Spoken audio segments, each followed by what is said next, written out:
चलिए देखिए भोपाल की बात करेंगे। भोपाल में आज ग्लोबल इन्वेस्टर समिट का आयोजन हो रहा है और आपको बता दें कि प्रधानमंत्री नरेंद्र मोदी वहां पर होंगे, उद्घाटन करने वाले हैं और इसका शुभारंभ अब से कुछ ही देर में होगा। 10 बजे का समय बताया जा रहा है। ग्लोबल इन्वेस्टर समिट का शुभारंभ होने वाला है और ऐसे में देखिए निवेश आएगा। आपको ये बता दें कि प्रधानमंत्री मोदी समिट का शुभारंभ करने वाले हैं। कुछ ही देर में ग्लोबल इन्वेस्टर समिट 2025 का शुभारंभ होगा। देश के प्रधानमंत्री नरेंद्र मोदी इस समिट का उद्घाटन करेंगे। 10 बजे के लगभग पीएम मोदी इस जो मानव संग्रहालय है जहां पर कि ग्लोबल इन्वेस्टर समिट का आयोजन हो रहा है यहां पहुंचेंगे और इस समिट का उद्घाटन करेंगे।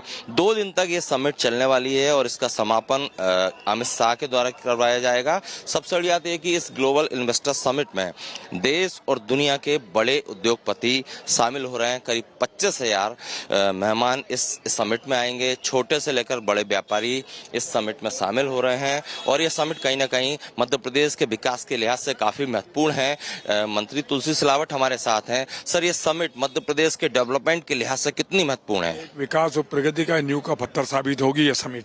ठीक है, तो देखिए नींव का पत्थर साबित होगी ये समिट, ऐसा कहना है मंत्री का। और यहाँ पर लगातार मेहमानों का, बिजनेसमैन का, छोटे बड़े उद्योगपतियों के आने का सिलसिला जारी है और जो ये समिट है ये कहीं ना कहीं काफी महत्वपूर्ण है। नरेंद्र सिंह तोमर सर हैं। सर, कितनी महत्वपूर्ण है ये समिट मध्य प्रदेश के विकास के लिए? मध्य प्रदेश के विकास और मध्य प्रदेश में रोजगार की उपलब्धता के लिए मैं समझता हूँ ये समिट मील का पत्थर साबित होगी। ठीक है, नरेंद्र सिंह तोमर हैं, बड़े नेता हैं, उनका साफ तौर पर कहना है कि ये जो समिट है मध्य प्रदेश के विकास के लिए मील का पत्थर साबित होगी।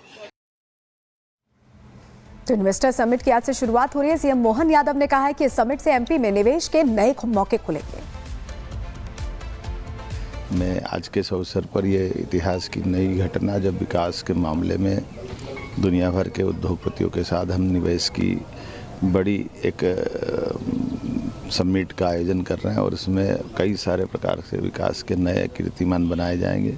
मेरे अपनी ओर से ये युवाओं के लिए खास करके बड़ी भूमिका रहेगी।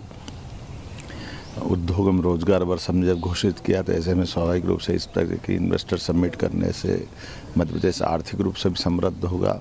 सभी प्रकार के रोजगार का अवसर मिलेंगे और हमारे लिए निवेशक बड़ा हो या छोटा, व्यापारी हो या किसान, महिला हो या गरीब, सभी प्रकार के लोगों के लिए निवेशकों के माध्यम से उनके रोजगार का अवसर ढूंढना, उनको समृद्ध बनाना, ये हम सबकी भावना है। मैं आइए इस महाअभियान में आप सबके सक्रिय सहयोग के आशा अपेक्षा के साथ प्रदेशवासियों को बधाई देना चाहता हूँ।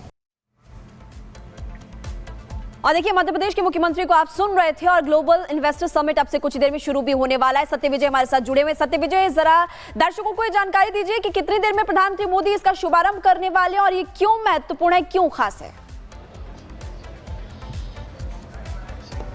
जी बिल्कुल, देखिए ग्लोबल इन्वेस्टर समिट 2025 बहुत बड़ी एक इन्वेस्टर समिट ये हो रही है जिसमें कि देश और दुनिया के बड़े उद्योगपति आ रहे हैं। कुछ ही मिनटों बाद 10:10 का टाइम जो आधिकारिक तौर पर दिया गया था उसके मुताबिक कुछ ही मिनटों में पीएम नरेंद्र मोदी इस समिट में, मानव संग्रहालय में, ये 2 दिन की समिट है, इसमें पहुंचने वाले हैं और पीएम मोदी ही समिट का उद्घाटन करेंगे। बड़े उद्योगपति भी यहाँ पहुंच चुके हैं, चाहे वो अडानी हो चाहे बाकी उद्योगपति हो।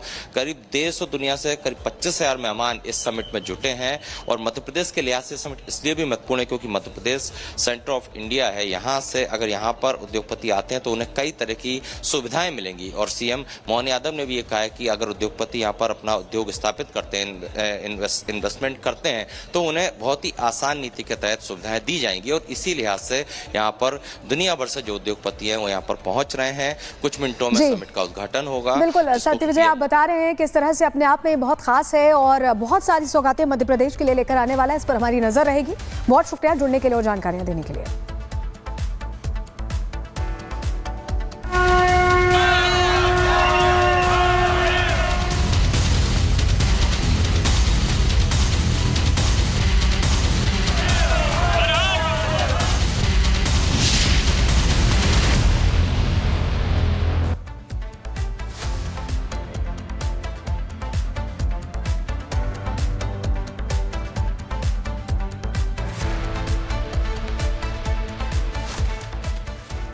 महाशिवरात्रि से पहले देखिए प्रयागराज हर तरफ रौनक यहां दिखाई दे रही है क्योंकि 62 करोड़ का आंकड़ा पहुंच चुका है और अब ऐसे में माना जा रहा है कि महाशिवरात्रि के महास्नान पर भी यहां सनातनियों का ज्वार फूटने वाला है। आसपास के बड़े धार्मिक स्थलों पर भी बताया जा रहा है कि श्रद्धालुओं की भारी भीड़ उमड़ रही है। महाकुंभ के समापन में अब बस 2 दिन बाकी है। 26 फरवरी को महाशिवरात्रि पर महाकुंभ का आखिरी स्नान है और 13 फरवरी से अब तक 62 करोड़ से ज्यादा श्रद्धालु महाकुंभ में आस्था की डुबकी लगा चुके हैं। महाकुंभ जैसा हाल अयोध्या और वाराणसी में भी देखा जा रहा है। हर दिन लाखों की संख्या में श्रद्धालुओं की भारी भीड़ यहां उमड़ रही है।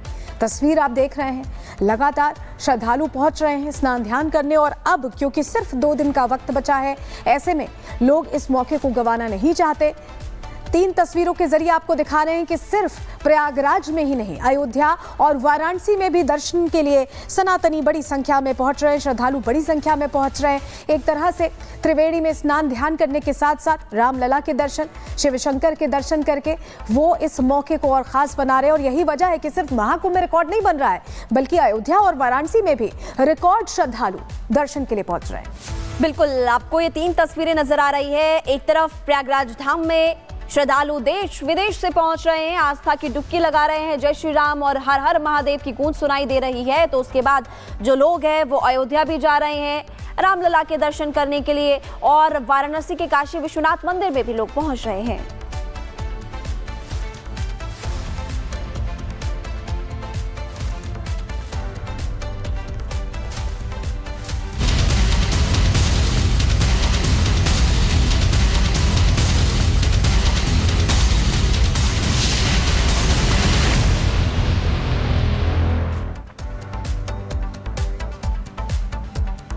और दिल्ली विधानसभा का सत्र आज से शुरू हो रहा है और कुछ ही देर में तस्वीरें सामने आएंगी जहां आपको बताएं कि पहले शपथ ग्रहण होगा और अलग अलग मुद्दे यहां पर चर्चा का विषय बनने वाले। सबसे ज्यादा ध्यान सीएजी की रिपोर्ट को लेकर है और कल सीएजी की रिपोर्ट पेश होनी है, लेकिन अभी आपको ये तस्वीरें दिखा रहे हैं जहां आज शपथ होगी विधायकों की, नवनिर्वाचित विधायकों की।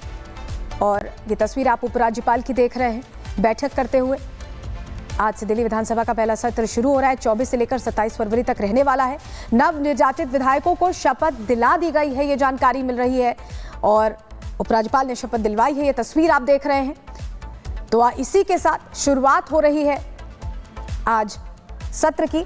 शपथ ग्रहण की तस्वीरें आपको दिखा रहे हैं, उपराज्यपाल शपथ दिलवा रहे हैं। बिल्कुल, नई सरकार का गठन हो गया, बीजेपी की सरकार बन गई, मुख्यमंत्री का ऐलान हो गया, मंत्रियों ने शपथ ले ली, लेकिन विधायकों की अब की बात बारी है। और विधानसभा सत्र का आज पहला दिन और सत्र की शुरुआत प्रोटेम स्पीकर को शपथ दिलाई गई। और ये भी आपको बता रहे हैं कि विधायकों को भी, नवनिर्वाचित विधायकों को भी सलोनी शपथ दिला दी गई। बिल्कुल, प्रोटेम स्पीकर का जिक्र आप कर रही हैं। अरविंदर सिंह लवली को प्रोटेम स्पीकर बनाया गया है। महिमा, तस्वीर हम दिखा रहे हैं दर्शकों को।